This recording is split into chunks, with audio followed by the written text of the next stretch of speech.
Dans le combat spirituel, il y a des points sur lesquels il ne faut pas douter, que Jésus m'a enseigné qui sont des vérités absolues sur Dieu. C'est dans la description de la vidéo. Alors, premier point, c'est bien Jésus il est bien là avec moi. Donc mon discernement personnel, je suis folle amoureuse de Jésus, c'est plus fort que tout. J'ai eu des charismatiques catholiques qui ont reconnu Jésus, des énergéticiens eux-mêmes qui sont en connexion avec Jésus. Donc, ne pas croire l'ennemi qui veut nous faire croire que ce n'est pas Jésus ou qu'il n'existe pas dans notre vie en étant dans l'invisible, que nous nous trompons sur notre vécu avec Jésus. Point suivant, ne pas douter que Dieu est amour de fou pour nous tous, donc ne pas croire l'ennemi qui veut nous faire croire que Dieu peut nous laisser tomber. Ensuite, ne pas douter que Dieu est miséricorde infinie. Donc, ne pas croire l'ennemi qui veut nous faire croire que Dieu ne nous pardonnera pas nos pires péchés quand nous nous repentons sincèrement.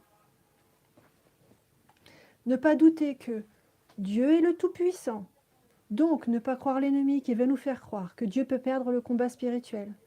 Jésus est le nom au-dessus de tout nom devant lequel tout genou fléchit, au ciel, sur terre et aux enfers. Ne pas douter que Dieu est sagesse infinie. Donc ne pas croire l'ennemi qui veut nous faire croire que Dieu peut se tromper et que nous, humains, tout petits de rien du tout, entre guillemets, nous savons mieux que Dieu ce qu'il conviendrait de faire. C'est un péché d'orgueil qui peut nous amener au péché de rébellion contre Dieu et à violer la première loi d'amour qui est d'aimer Dieu plus que tout, même plus que nous-mêmes. Ne pas douter que Dieu veut le meilleur pour nous. Donc, ne pas croire l'ennemi qui veut nous faire croire que Dieu nous fait traverser le désert, le brisement de l'ego, sans avoir un plan d'enfant de Dieu pour nous. Ne pas croire qu'il s'en fiche que nous souffrions. Il ne faut pas oublier que Jésus a vécu la passion et une torture avant et sur la croix. Donc, il sait très bien, Jésus, ce que nous vivons dans nos souffrances du quotidien. Et nous avons notre croix à porter comme lui-même l'a portée avant nous. Et, dernier point que j'avais noté, ne pas douter que Jésus est Dieu. Donc, ne pas croire l'ennemi qui veut nous faire croire que Jésus n'est pas Dieu.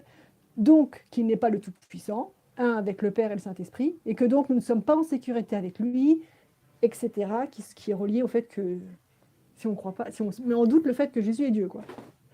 Donc, quand on veut discerner avec notre mental, que des pensées nous viennent, si besoin, il faut toujours creuser en direction de Dieu, des vérités de Dieu. Si on creuse dans la direction du doute et pas dans la direction de la vérité de Dieu, là, c'est comme si on donnait le pouvoir à l'ennemi de nos âmes de nous insuffler de plus en plus de doutes et ça peut aller jusqu'à la crise de panique.